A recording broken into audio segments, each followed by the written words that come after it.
Si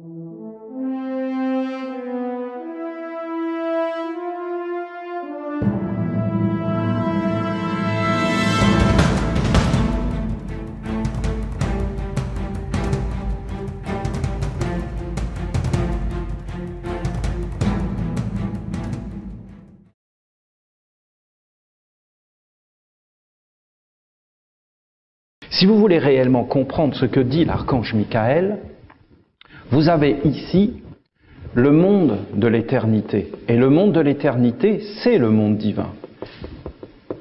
Nous ne pouvons pas vivre sans éternité.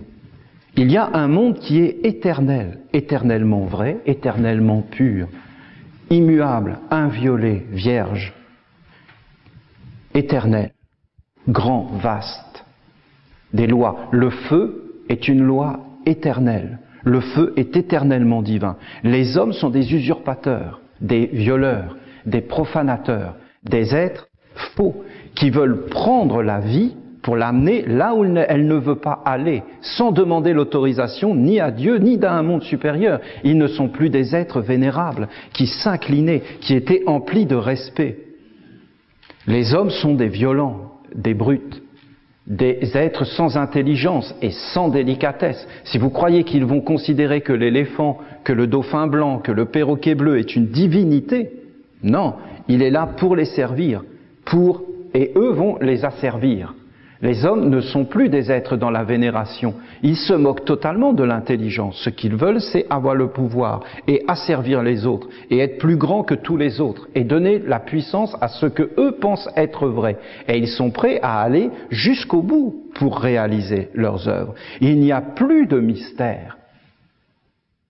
Il n'y a plus le mystère de l'arbre, le mystère de la beauté. D'ailleurs, on veut pénétrer tous les mystères, non pas pour les honorer, mais pour nous en servir. La science n'est pas pour honorer la grandeur, la science est pour asservir tous les êtres, parce que derrière il y a un être qui est entré dans l'homme. Mais les hommes n'ont pas vu ces choses, parce qu'ils n'ont pas été bien initiés et bien conduits. Vous avez un monde d'éternité, ici. C'est le monde divin, c'est un monde bien réel. C'est un monde éternel, immortel. C'est le monde des dieux.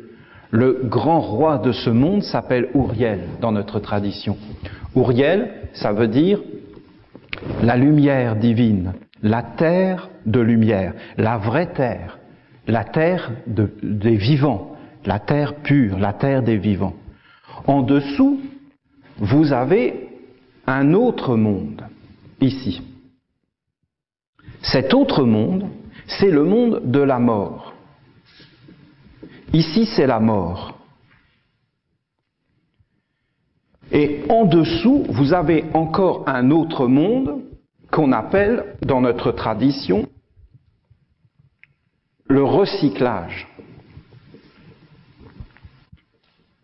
C'est le monde du temps et du recyclage. Quand le père Michael dit que les hommes ont vénéré les mystères dans un lointain passé, il parle de cette porte qui est ici.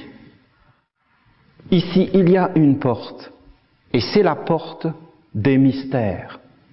C'était là, par exemple, tu mets quoi que ce soit ici, tu mets par exemple une flamme, eh bien cette flamme devient l'intermédiaire entre le monde de la mort et le monde divin, de l'éternité.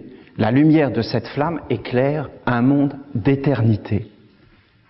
Ici, tu as le monde de la mort, c'est-à-dire tous les concepts faux.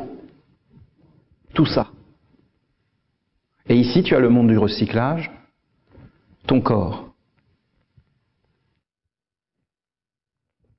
Voilà, les hommes étaient là. Et toute leur vie était en harmonie, jusque dans leur corps. La vie était en harmonie avec un monde supérieur, divin, éternel. Et les hommes, quelque part, étaient dans une immortalité. Pas du corps, car le corps est recyclable, mais dans le monde de la mort. Les hommes, dans ce monde spirituel, dans ce monde invisible, dans ce monde qui nous entoure et qui peut nous emprisonner dans des concepts faux, ces hommes ici étaient purs. Et alors ils pouvaient avoir accès au mystère. Les Égyptiens appelaient cet endroit ici la pureté. La pureté est la vérité, c'est-à-dire mahat. Et ici, c'était tot. Tot, c'était le savoir. Tu devais avoir le savoir. Tu devais avoir le vrai savoir, c'est-à-dire savoir qu'est-ce qu'il y a derrière les apparences. Et ne jamais te contenter des apparences, mais regarder qu'est-ce qui est caché derrière les apparences. Ici, c'était ce qu'on appelait le maître. Ici se tenait le maître. Ici. Et tout ça, c'était son corps. Ici, c'était le corps du maître. C'est-à-dire celui qui entre dans le monde de la mort et amène la vie. Et en dessous, vous aviez le monde du recyclage. Regardez par exemple la parole de Jésus, très claire. Maître, je veux te suivre, suis-moi. Oui, mais je dois d'abord enterrer mon père. Laisse les morts enterrer les morts. Toi, suis-moi. Suis-moi où? Mais tu vas te reconstruire un corps. Mais comment? Mais avec les mystères. Avec les mystères, tu vas te reconstruire un corps. Mais avec les mystères. Oui, mais tu dois avoir le savoir. Tu dois connaître les choses. Alors tu vas entrer. Qui goûtera mes paroles, qui connaîtra mes paroles, ne goûtera pas la mort. La mort, ce monde-là. Et d'entrer dans un monde d'éternité. C'est le chemin. Aujourd'hui, où nous sommes, nous les hommes? Nous sommes là, dans le recyclage, là, au fond. Au fond, nous sommes. Il n'y a même plus de monde de la mort ici. Nous ne savons même plus ce que c'est que la mort. C'est-à-dire le monde en dehors du corps, le monde beaucoup plus grand. Les hommes sont complètement ratatinés et ils ne vivent que pour le corps physique. Uniquement pour le corps physique. Et quand vous regardez les spiritualistes, les religieux, mais pas vraiment les religieux, mais les spiritualistes, eh bien si vous comparez les spiritualistes avec l'écologie, les spiritualistes c'est du plastique. C'est-à-dire quelque chose qui lutte contre le recyclage naturel de la vie et qui amène la grande pollution. Et si vous regardez les religieux, qui sont déjà beaucoup plus hauts que les spiritualistes, eh bien eux en réalité, ils sont dans essayer de respecter des lois qui leur ont été données par des mondes supérieurs, mais le maître qui est là est parti. Et il y a eu un usurpateur qui est arrivé et qui a profané les mystères. Quand Jésus a dit « Aimez-vous les uns les autres », c'était une parole divine. Beaucoup d'êtres ont dit « Cette parole est vraie », parce que c'est vrai qu'elle est vraie. Alors ils se sont dit « Nous allons essayer de vivre en conformité dans notre vie terrestre avec cette parole qui a été prononcée ici. » Mais en réalité, un autre être s'est mis derrière Jésus et a pris tout le bénéfice pour eux. Leur Dieu est faux. Leur Dieu étant faux, ils n'ont plus accès au mystère puisque c'est un Dieu profané. Il faut vraiment avoir un savoir qui peut te guider. Est-ce que ce savoir est inventé par les Esséniens modernes? Mais non, regardez par exemple les francs-maçons. Regardez la franc-maçonnerie. Est-ce que la franc-maçonnerie connaissait ce savoir? Bien sûr. Regardez. Monde profane et la loge.